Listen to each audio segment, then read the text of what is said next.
When I got into an argument with my childhood friend, he suddenly lost control and slapped me hard across the face in front of everyone. That same day, I deleted all of his contact information. No one could believe it. After all, Michael and I had grown up together. I had liked him since we were kids and had followed him around for 9 whole years.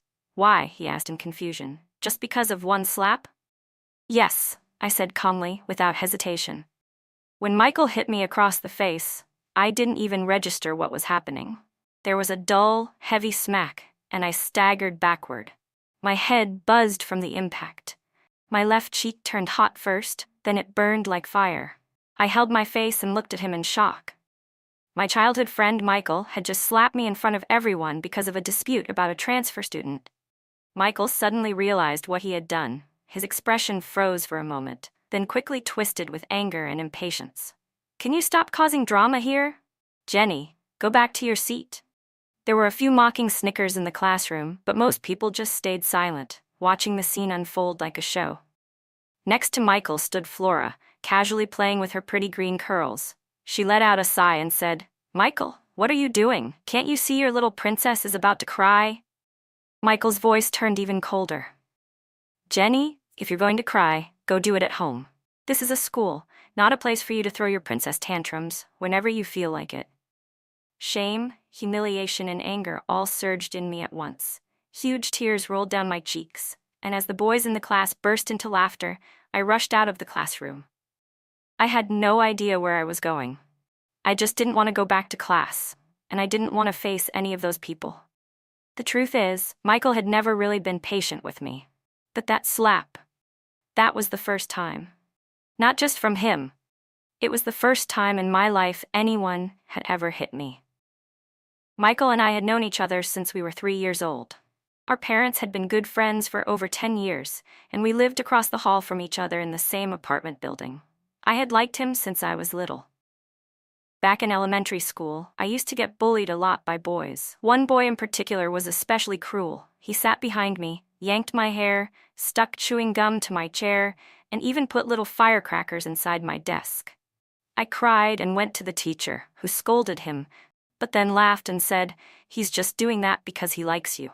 I didn't believe it, and the boy didn't change. I went home and told my parents. They were furious and wanted to go straight to the school. That day, Uncle Jack, Michael's father, was visiting our house. When he heard what happened, he called Michael over and told him to protect me at school from then on. Michael and I were the same age, but we weren't in the same class at the time. The next day during recess, Michael walked into my classroom, dragged that boy out, and beat him up. Michael had always been tall and tough. He made that boy and his friends cry out loud. Before leaving, he warned the rest of the boys, "If anyone dares to bully Jenny again, just wait and see." That's when I started liking him. From then on, I followed him everywhere. I stuck to him like glue. Wherever he went, I went too. Michael didn't like having me around. He had a strong sense of masculinity and felt that hanging out with a weak girl like me didn't suit him. But I was persistent and never gave up. I kept chasing after him, always calling him Michael, big brother. Years passed like that. Gradually, he softened and stopped pushing me away so much. I began to notice that he would look at me a little longer. And sometimes when our eyes met, he would seem dazed for a moment. Sometimes, when our eyes met, it felt like a jolt of electricity passed through him. He'd stammer, blush, and quickly change the subject. One time, Uncle Jack joked, "Since you two are so close, why not just arrange a childhood engagement?" Michael didn't say anything, but he held my hand tightly. I saw his ears turn red, and my heart felt so warm and sweet. I shouted happily, "Yes, I want to marry Michael when I grow up." But everything started to change once we got to high school. At the end of our first semester of freshman year, a transfer student joined our class. Her name was Flora, and she transferred schools because of her parents' job relocation. She had excellent grades and a striking, pretty face. On her first day, she walked into the classroom with a head full of green curls and smiled cheekily at the homeroom teacher. "Teacher, this is natural. My hair's naturally light and it just curls like this," she explained playfully. Then she turned to scan the room. Her gaze landed on me and lingered for a few seconds. Suddenly, she burst out laughing. "Oh my God, where did this Barbie princess come from? Everything's pink. Seriously, you're still acting cute in high school?" That's so embarrassing. Everyone turned to look at me. My face flushed red on the spot. I've always loved the color pink. I mean, really loved it. Almost everything I owned was pink. My backpack, my water bottle, my hair clips, t-shirts, sweaters, phone case, even the little trinkets hanging off my bag. Because of that, I'd always attracted some comments. Back in elementary school, some boys called me fake or too girly, and even some girls said I was trying too hard to be cute. But most people were kind about it. A lot of girls told me I was super adorable and that pink suited me perfectly. This was the first time someone had mocked me so bluntly and publicly. I was stunned and ashamed. I just wanted to crawl into a hole and disappear. Haha, sorry, Flora said with a wink, pretending to be playful. I tend to speak my mind. Don't take it personally, little princess. All right, that's enough for your first day. Maybe talk a little less. A cold and irritated voice cut in. I turned to see Michael frowning at her, clearly unhappy. Flora raised an eyebrow and stared at him. Oh, the princess's knight has arrived. What's your problem? Michael lost it. Are you insane? He snapped, slamming his hand on the desk as he stood up. The teacher quickly stepped in, scolding him and telling him to sit down. Then she assigned Flora the only available seat in class, which just so happened to be right in front of Michael. And just like that, they became seatmates.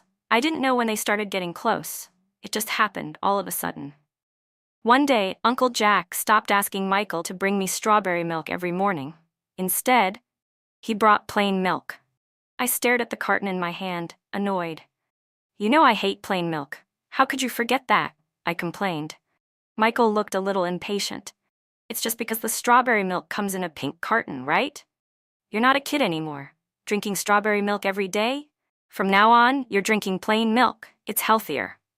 He patted my head like he was lecturing me. Flora, who was holding a carton of plain milk too, turned around and gave me a sheepish smile. Sorry, Pinky. I like plain milk, so I asked Michael to bring that instead. Strawberry milk's way too sweet. It's honestly kind of gross. Do all you girly girls like drinking that stuff? I set the milk down, refusing to look at her. Do you just enjoy giving people nicknames? I asked coldly. Her face shifted to a look of mock surprise and helplessness. Wow, why are you taking it so seriously? I was just joking. You're way too sensitive. Am I sensitive? Or are you just guilty because you know exactly what you're doing? All right, Jenny, Michael interrupted us, rubbing his temples like he was getting a headache. Flora doesn't always think before she speaks. Don't take it to heart. Michael tried to calm me down. But I was furious. My eyes were red with anger. I shoved him hard and snapped. If she doesn't know how to talk properly, then she shouldn't talk at all. Michael was startled and quickly wrapped his arms around my waist, blurting out, Okay, I'm sorry.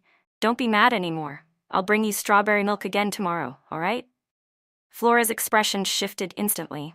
She stared at me, her face darkening, and from that day on, she began targeting me. When I took out a pack of pink tissues, she exclaimed loudly, Whoa, even your tissues are pink? Are you trying to turn yourself into a Barbie doll? During a cleaning session, I wiped the broom handle with a wet tissue. Flora raised her brows at the boys and joked, Here comes the princess and her germophobia. Every 2 weeks, we changed seats. When I was tired from moving desks and sat down for a moment, Flora shouted across the room, The princess can't lift her royal table. Quick, a few knights come help her out. The boys who were close with her laughed along like it was the funniest thing ever, each one laughing harder than the last. At first, Michael found it a bit inappropriate and tried to stop it a couple of times. But Flora would always wave it off, saying she was just joking and that I needed to lighten up. I'm just helping her get along better with everyone, she'd say with a smile. Michael would nod thoughtfully and mutter, Maybe Jenny does act a bit like a princess sometimes. Girls these days are kind of like that, right? Flora playfully punched his shoulder. Hey, don't lump me in with her. I'm not like that, all right? Michael just chuckled.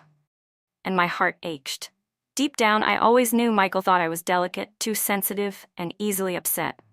Maybe for most boys, liking pink, being a little obsessive about cleanliness, and having a soft personality was enough to label a girl with princess syndrome. Eventually, I couldn't take it anymore. That summer, I went to the beach with my parents and got a pretty bad tan. It wasn't the first time. Usually after staying indoors for a couple of weeks, my skin would return to normal, so I didn't pay much attention. When the new semester started, I wore a light pink blouse under my school uniform. Flora spotted it and immediately raised her voice in that over-the-top way of hers. "Oh my God, Jenny, your skin's so dark now and you're still wearing that shade of pink? Don't you think that's hilarious? What kind of princess looks like that? You look more like a little black dog. Ha ha ha." She and a few of the boys burst out laughing. Michael smirked too, the corners of his lips twitching upward. That moment crushed me. Shame and helplessness flooded my chest. I felt blood rushing to my head, my fists clenched tight. Amid their laughter, I grabbed my water bottle and splashed it right into Flora's face. Flora was stunned. She frantically wiped her dripping face, and to my surprise, she was wearing makeup. The water had smeared her foundation and mascara. "What the hell is wrong with you? Are you crazy?" she screamed. I mimicked her tone mockingly. "Oh, what's this? Double eyelid tape, foundation, and lipstick? No wonder you're not a princess, you're a clown. You're just here to play a part, huh? A performer." A few of the boys stepped in, frowning and blocking me. Michael led the group. He yanked the water bottle from my hand and glared down at me, his face stern. "Apologize to her, Jenny." I stared at him, eyes burning. "Didn't you hear what she called me? She said I look like a dog." "One thing at a time," Michael said coldly. "You already insulted her back. Now you need to apologize for throwing water on her. Own up when you do something wrong. Be good. Don't throw a tantrum." He said it like it was the most natural thing in the world. "Apologize. Flora won't hold it against you." I let out a cold laugh. "Oh, you." Michael's eyes widened in disbelief. Without warning, he slapped me hard across the face. I didn't go to class for the rest of that day. I went straight home and rushed into my room. I tore through everything, my bookshelves, my closet, my storage bins, leaving the whole place a mess. I grabbed a big cardboard box and started digging out every single thing Michael had ever given me, from when we were kids until now. I dumped it all in. The box was completely full by the time I was done. I double-checked to make sure I hadn't missed anything, then carried it downstairs and threw the entire thing into the trash. When I finished, my parents hadn't come home yet. I called my mom. "Hey, sweetie, what's wrong?" She answered. I said coldly, "Mom, when you get home today, please go talk to Uncle Jack and Aunt May. Tell them that I'm cutting ties with Michael.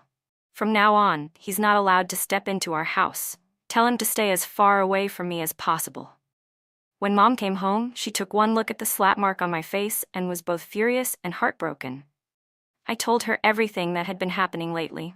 She listened, her expression growing darker with every word. Without hesitation, she went straight to Michael's apartment and knocked on the door. Aunt May opened it, confused, but before she could say anything, my mom laid it all out. She told her how Michael had slapped me, hard, how he stood by and let Flora bully me with her words, mocking me, and never once stepped in to stop it. How, in the end, he even defended Flora and protected her in front of everyone. Aunt May's face turned pale, then green, then white. The two families had been close for so many years, but that night, because of me, a crack formed between us. And yet, my mom didn't blame me. She looked at me gently and said, "Jenny, you must never let anyone bully you. No matter what choice you make, your dad and I will always support you." All the frustration and sadness I'd been holding back finally burst free. My nose tingled, and I threw myself into her arms, crying. That night, Michael must have found the box of things I'd thrown out. He came back furious and pounded on my door. "Jenny, come out. We need to talk." I opened it to see his face cold and stiff with anger. "Why did you throw away everything I gave you? What does it have to do with you?"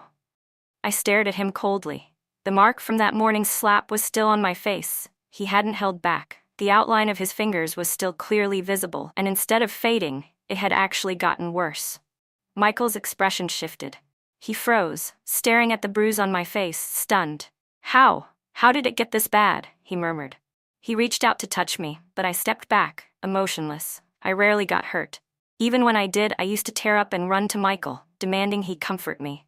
It wasn't that I was afraid of pain, I just liked playing the part of the clingy girl in front of someone I loved. Sometimes I'd have scratches that I wouldn't even notice for days. But Michael, despite calling me fragile and dramatic, actually enjoyed being needed by me. Not anymore. He had never seen me like this, so distant, so detached. For a moment he couldn't believe it. "I didn't mean it," he said. "Jenny, I just got mad because of what you said. I lost it." I cut him off. Since you're here, let's get this straight. Starting today, we're strangers. From now on, use my full name when you speak to me. If you see me at school, don't talk to me, and don't ever show up at my house like this again." As soon as I finished, I moved to close the door. Michael grabbed my wrist, his eyes locked on mine. His face shifted from guilt to anger, then confusion. "Seriously? Just because I slapped you, you're cutting me off like this?" he said, trying to stay calm. "Fine, I'll apologize. Okay? Don't you think you're being way too extreme? What if I regret it later? I won't." "Why?" he asked, gritting his teeth. "Because of that slap." "You're really doing this over one slap?" "Yes," I said, with unwavering certainty.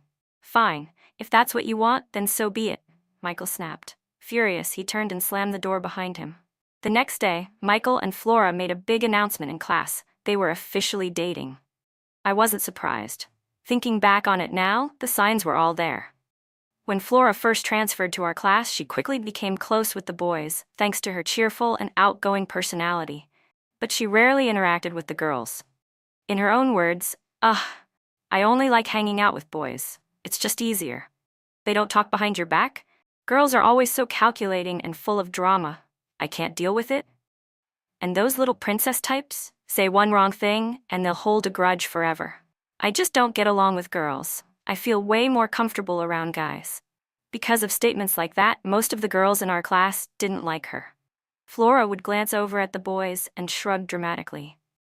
I know, she'd say with a helpless smile. "I shouldn't have said girls are full of drama. Now I've really pissed them off. I'm probably gonna get excluded by another girl clique. Whatever, I'm used to it." And just like that, she put all of us in a weird in-between position. She was the one who refused to hang out with us, called us overly sensitive and dramatic. But when none of the girls talked to her, she turned around and accused us of isolating her and forming cliques to exclude her. At home, I couldn't help venting to my parents. "Sweetie," my mom said gently, "I understand how you feel. I've met people like that too. When you run into someone like her, the best thing to do is ignore it. Don't let it affect you. And whatever you do, don't get too close." Michael happened to be visiting our house that day. When he overheard the conversation, his face turned cold. He was the kind of person who disliked gossiping about others behind their backs. "Uncle, Auntie," he said seriously, "I don't think it's very nice to talk about people like this." My parents and I were caught off guard and fell into awkward silence. Later on, I learned that at some point, Michael and Flora had already developed a close friendship. Flora was good at English, and since she sat in front of him, she often volunteered to tutor him. He had always struggled in English. I used to be the one who helped him with that. But just 2 weeks after she transferred, Flora had naturally taken over my role. She also played basketball and got along well with the boys, many of whom were Michael's close friends. So, it was only natural that they became tighter. Michael's opinion of her started to change too. The girl who had mocked me on the first day of school became, in his eyes, someone cheerful and passionate, just a little too outspoken sometimes. And Michael, who used to stick to me all the time, quickly adapted to Flora's presence. They passed little notes to each other during class and sometimes laughed out loud without even trying to hide it. After school, she'd ride on the back of his bike, laughing brightly as she joked and chatted with his group of friends. I often watched them with a sinking feeling in my chest, but I kept telling myself, they were just friends. I believed Michael liked me, but reality slapped me in the face. I was just being delusional and overconfident. "I'm actually dating Michael now," Flora said cheerfully, sitting right on his lap. "Not like some people, using the childhood friend card to cling to him and offer themselves up for free." Then she glanced sideways, as if it was nothing, and added, "Oh, by the way, I know girls like to run to the teacher and tattle, but I hope certain classmates won't report us for dating. That'd be really low class." Michael said nothing. Some classmates congratulated them. Others glanced over at me to see my reaction.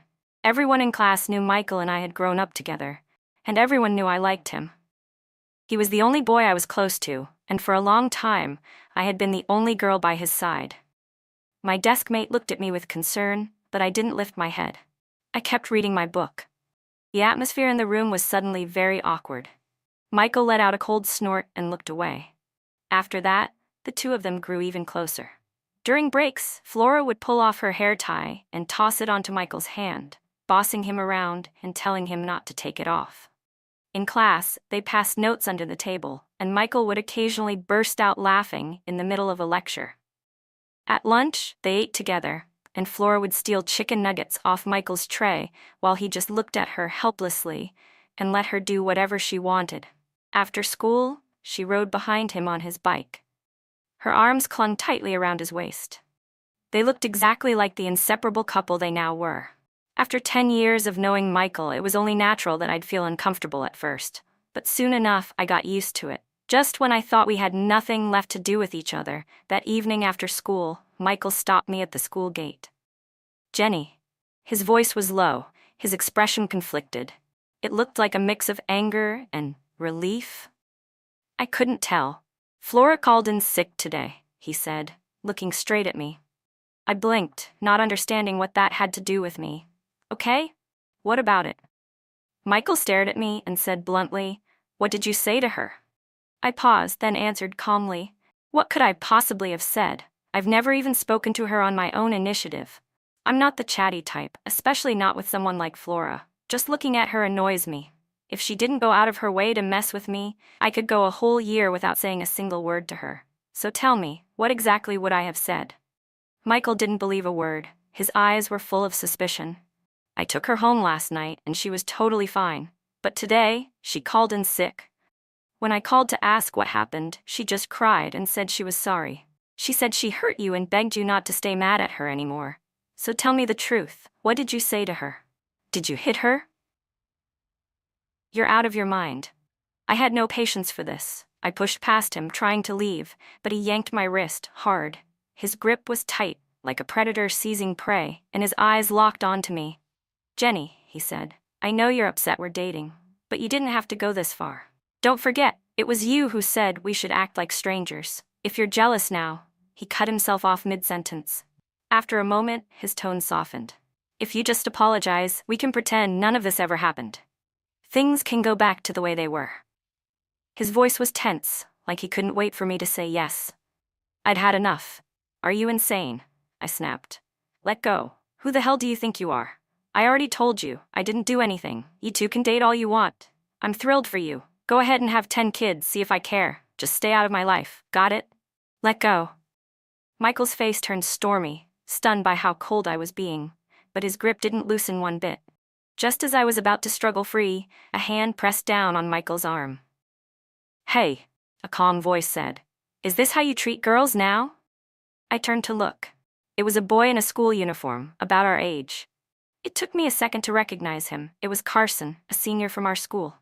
We had both represented the school in a provincial math competition once, though we hadn't really interacted much. We weren't close, but I remembered him well because his face was impossible to forget. "Why is he here?" He caught my confused expression and gave me a small, playful wink. Then he tightened his grip on Michael's arm. Michael's face darkened, his expression growing uglier by the second. I took the opportunity to pull away and ran without looking back. On Wednesday, during PE, I wasn't feeling great, but I didn't think much of it. When the teacher had us run laps with the class, I joined in. The boys and girls ran separately, girls first, boys waiting nearby. As I was running, my vision suddenly went black. My limbs felt numb and weak. That's when I realized my low blood sugar had kicked in, but it was already too late. My legs gave out, and I collapsed onto the track, knees hitting the ground hard. There were gasps all around. Footsteps rushed toward me. A strong arm wrapped around my shoulder and pulled me up. It was Michael. "You're having a low blood sugar episode," he said. "Did you skip meals again?" Michael scolded beside me. "Why would you go running when your body's like this? Can't you take better care of yourself? Did it hurt when you fell? I'll take you to the nurse." He kept rambling next to my ear, and I was already annoyed enough from the fall. The stares from everyone else made me feel even worse. I struggled to free my arm and snapped. "Don't touch me. I can walk by myself." He growled, "Is now really the time for attitude? Can you think about your health for once? I'll just walk you to the nurse's office and leave. Will that satisfy you?" I let out a laugh, completely fed up. What, is low blood sugar some kind of terminal illness now? I just need to sit for a bit and I'll be fine. Am I dying? Do I need you to escort me to the nurse's office? Michael clenched his teeth, his voice low and tense. Why do you have to be so ungrateful? I stared at him calmly. If that's how you want to see it, then there's nothing I can do. He threw my arm off and stormed away without looking back. There weren't many people in the nurse's office, just one student sitting on one of the beds. It was Carson. His eyes lit up when he saw me, and he smiled brightly. Hey Jenny, what a coincidence, huh? You're here too? I gave him a small, indifferent nod. But then I noticed he was actually hurt, worse than me by a lot. His knee was wrapped in a thick layer of gauze, soaked through with blood. The white bandage had already turned a deep red. He caught me staring and looked down at his leg. Scratching his head awkwardly, he said, Ah yeah. The ground on the court had a loose patch. I didn't notice and fell during a game. It's nothing serious, just a scrape. Then he glanced at me. What about you? Are you okay? I vaguely remembered hearing that Carson was the captain of the school's basketball team. He was kind of famous on campus. Just looking at that bloody gauze made me wince. Somehow, his cheerful attitude made me warm up a little. I'm fine, just low blood sugar. I said, You should rest. Carson nodded enthusiastically, his grin still bright, showing no sign of being in pain. Over the next few days, because of my low blood sugar and also my period, and Carson's knee injury, we ran into each other every morning during the school's exercise period in the nurse's office. Over time, we grew more familiar with each other. Carson was the kind of person who easily made friends. He was outgoing, gentle, and good at sensing people's moods. Being around him was surprisingly relaxing. One day, while sitting on the infirmary bed, he looked at me with a shy smile. Jenny, I think our friendship could go a bit further. What do you think? I was startled and immediately shook my head, firmly refusing him. But he didn't give up. A week later, when we didn't need to go to the nurse's office anymore, he started looking for me every morning during our long break. Sometimes he brought candy, sometimes he brought my favorite kind of milk. Once he arrived, he'd stick close to my desk and chatter endlessly.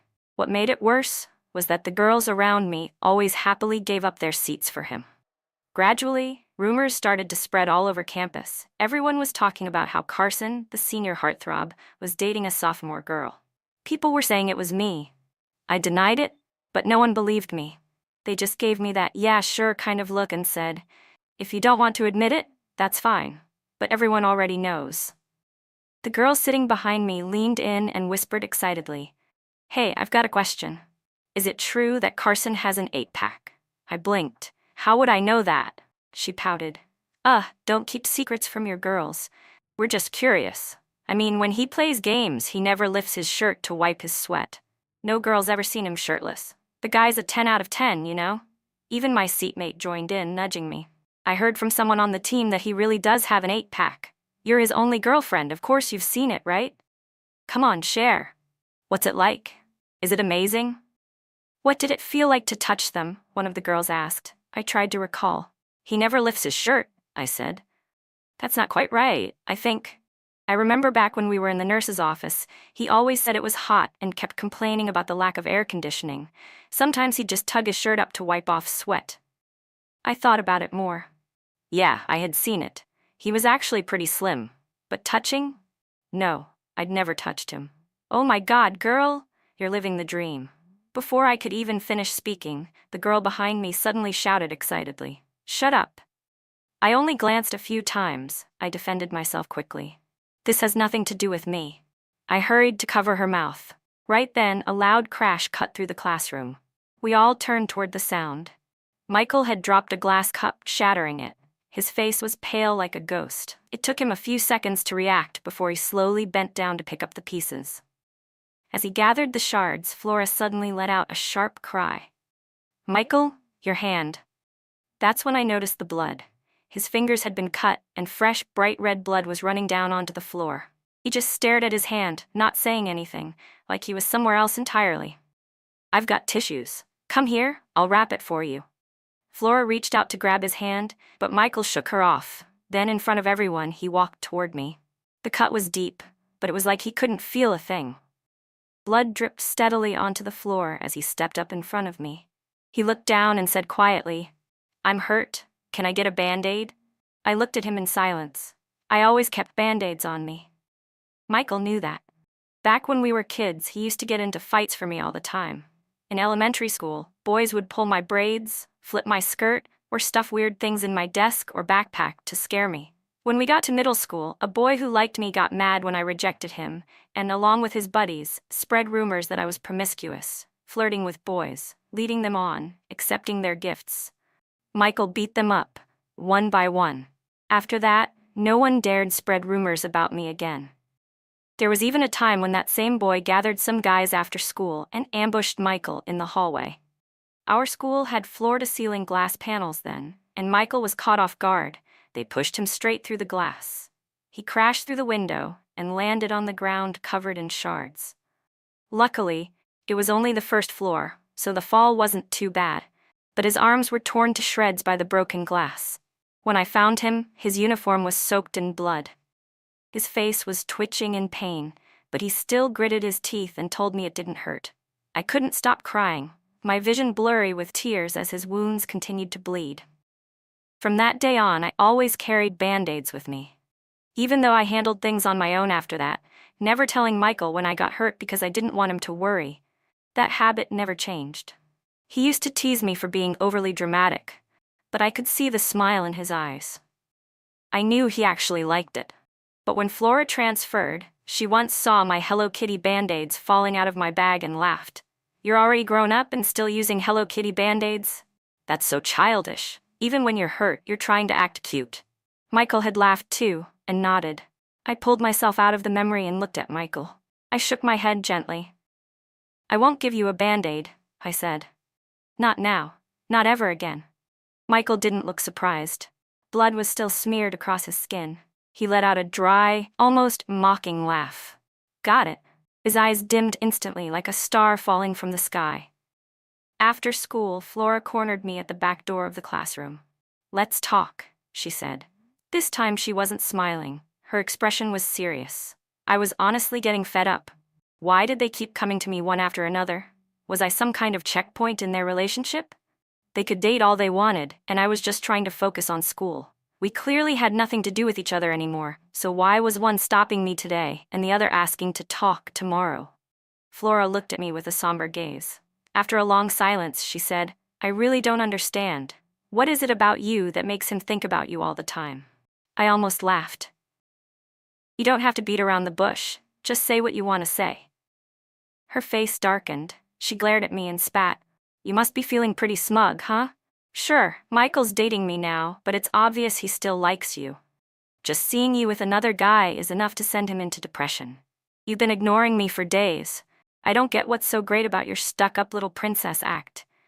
He was just worked up when he slapped you. It was a mistake, and you cut him off completely over that? You really threw away a childhood friendship just because your precious pride got hurt? You're so vain, so selfish and petty." Flora fired off her words like she was the one who had been wronged.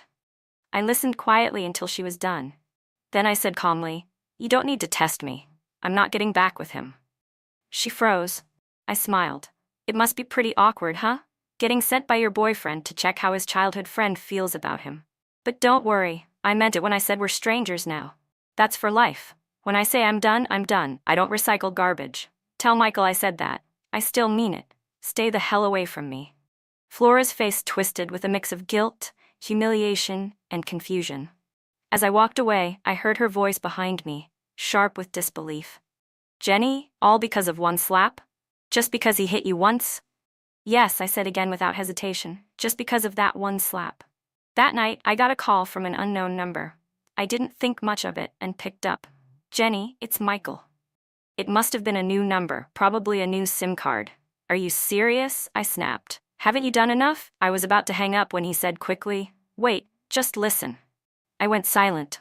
"I read the journal," he said after a pause. His voice was hoarse. My mind went blank for a moment, but I quickly understood what he meant, that journal. The one I wrote. There was only one. Michael had given it to me when I turned 10. I had treasured it ever since and developed a habit of writing in it over the years. That journal held all the memories of my feelings for him. I wrote everything. Every little moment I had with him, every second I liked him.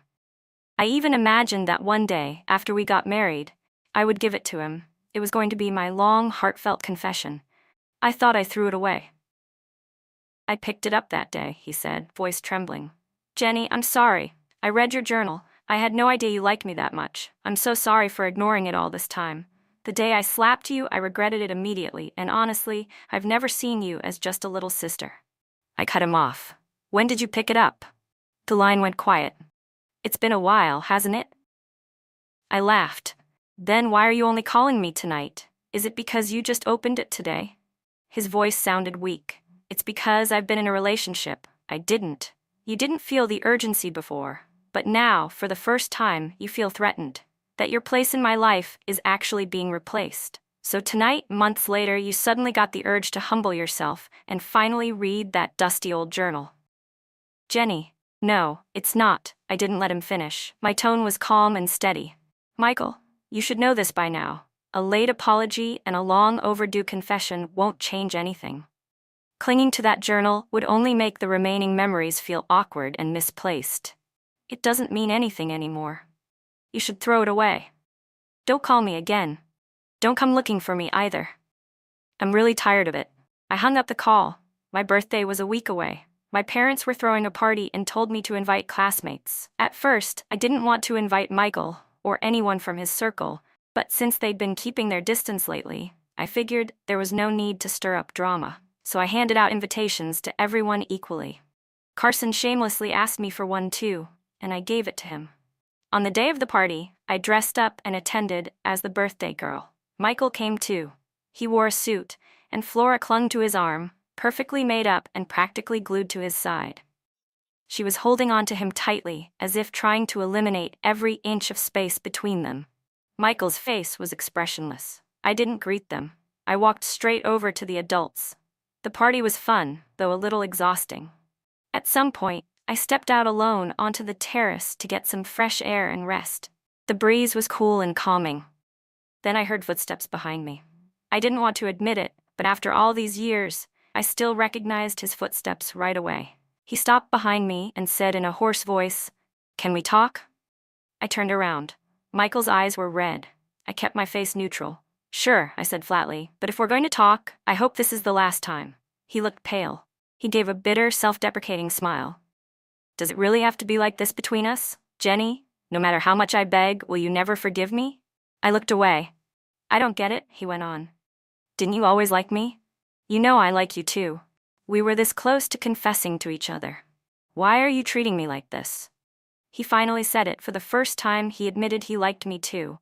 But even in this moment, with everything laid bare, he still asked the same question.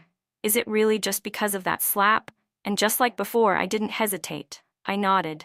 Yes, just because of that slap. But that day, I heard something. It wasn't just that Michael had lost his temper. I had overheard something. It was a few days before everything happened. I saw Michael walking home with Flora again. I felt uneasy, so I followed them. Michael and a few of his close friends had taken Flora to a hot pot restaurant. As they ate, they talked and laughed. "Isn't that the childhood sweetheart? Been following you since elementary school. Still likes you, doesn't she? Obviously. In class, she only talks to you. She's been chasing you for 9 years now. How are you still not dating her?" Michael had chuckled and replied casually, "Yeah, I like her. But I don't really want to date her. She's way too sensitive. It's a hassle." The table erupted in laughter. "Damn, bro, aren't you worried she'll stop liking you if you keep stringing her along like this?" Michael just smirked. "Girls like her. Once they fall, they stick. You can't shake them off." Then Flora's voice joined in, light and teasing. "Totally. I know her type so well. The kind of girl who loves pink, buys everything in pink. Delicate and needy, always depending on others. No matter how cold Michael is to her, the second he's even a little nice, she melts. Even now that I'm this close to him, she still tries to get closer." And I remember thinking, no, knowing what came next. Even if you slapped her in public, just apologize and she'll be fine? Seriously? That dumb? "Hey Michael, wanna try it out? Slap her and see what happens." I bet a girl like her would burst into tears on the spot. I held my breath. In that noisy hot pot restaurant, Michael's voice was the clearest of all. "Try it then," he said with a casual laugh. Now, standing in front of me, Michael looked completely panicked. His hands were trembling slightly. "Jenny, no, listen to me," he pleaded. "I only said that stuff because I wanted to save face. I didn't mean it, I don't think that way. I didn't deny it, there was no point. I just stared at him and said quietly, "Didn't you always say talking behind someone's back was wrong? Look at yourself. Are you any better?" All color drained from his face. I let out a long sigh. It was strange, back then I'd been furious and heartbroken, but now I didn't feel a thing. It was like watching someone else's life unfold. "I know you like me," I said. "But I also know you wavered, right? For a moment, you thought Flora was great too. You liked her. You liked her enough to want to impress her. That's normal, Michael. You like me because we grew up together, because I'm pretty, and I loved you with all my heart. So yes, you had feelings for me, but deep down, we weren't right for each other. You think I'm beautiful, but you still see me as fragile, a girl with princess syndrome. You think I'm childish because I like pink, that I'm not strong enough, not as capable as you guys, the so-called real men. That's why, in the end, you were drawn to someone like Flora. If it wasn't her, it would have been someone else. Another bold, unfiltered girl, different from other girls, but still beautiful. But you shouldn't have stepped on me just to lift yourself up." I let out a cold laugh. "How dare you slap me? Don't you know no one's ever laid a hand on me before? What makes you think you have the right? Tell me, Michael, why did you think you could hit me?" His face was filled with guilt and shame. I'd hit a nerve, the darkest, most selfish part of him, and he had no excuse. I looked at him directly. Finally, he just stood there. A single tear slipped down his cheek. "Jenny, do you not love me anymore?" "I never loved you," I said without hesitation. Michael's lips turned pale. He stared at me in disbelief. I met his gaze. "I used to like you," I said. "I've liked you since elementary school, and my feelings never depended on anything you did. They grew on their own. They were rooted in the fantasy I created about you, so they didn't need your response. Just my love was enough. But not long ago, I gave that up." "Why?" he murmured like someone sleepwalking. "Why did it end? Every time I see your face, my heart still aches." I didn't respond. Michael's face finally lost all its color. Later on, Michael and Flora broke up.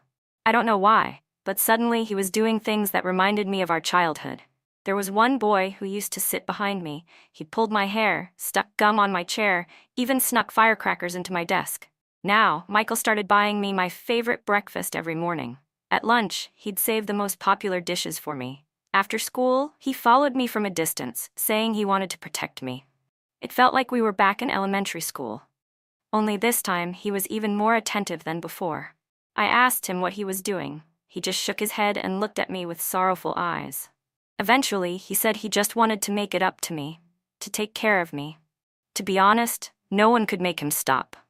No one could talk sense into him. It only made things worse. Around that time, my parents' company had an unexpected opportunity. They were going to be relocated to my mom's hometown by the sea. We decided to move before my final year of high school.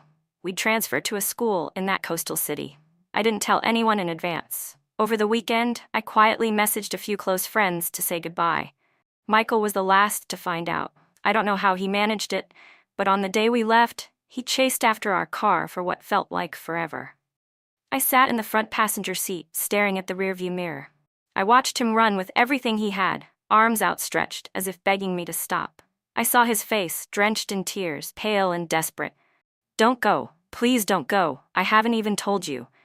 But the wind was too strong. It carried away his last cry. And then, the boy who had been with me for more than a decade fell. He got up, trembling, stumbling, smaller and smaller, until he was just a blurry black dot in the distance. And then, he disappeared. Afterward, I'd occasionally hear about Michael from old classmates. Some said he fell into depression, lost all motivation. Others said he spiraled, dated dozens of girls. Still others claimed he changed completely, buried himself in studying, like he'd finally found a purpose. I didn't keep track of him after that. After college entrance exams, I got into a university in a coastal city. I was full of hope and ready for a new future. Coincidentally, Carson ended up at the same school. When he saw me again, he began pursuing me, enthusiastically. During the first 2 years of college, every birthday I'd receive an anonymous package. Sometimes it was a handmade doll I'd once mentioned on social media. Other times, it was a dress I'd wanted but never managed to buy. I accepted them all, but never opened them. They piled up in the corner of my dorm. Then in junior year, I said yes to Carson. At his insistence, I posted a relationship photo on my feed. After that, the anonymous gifts stopped, and that was fine. It was long overdue. This is where it ends.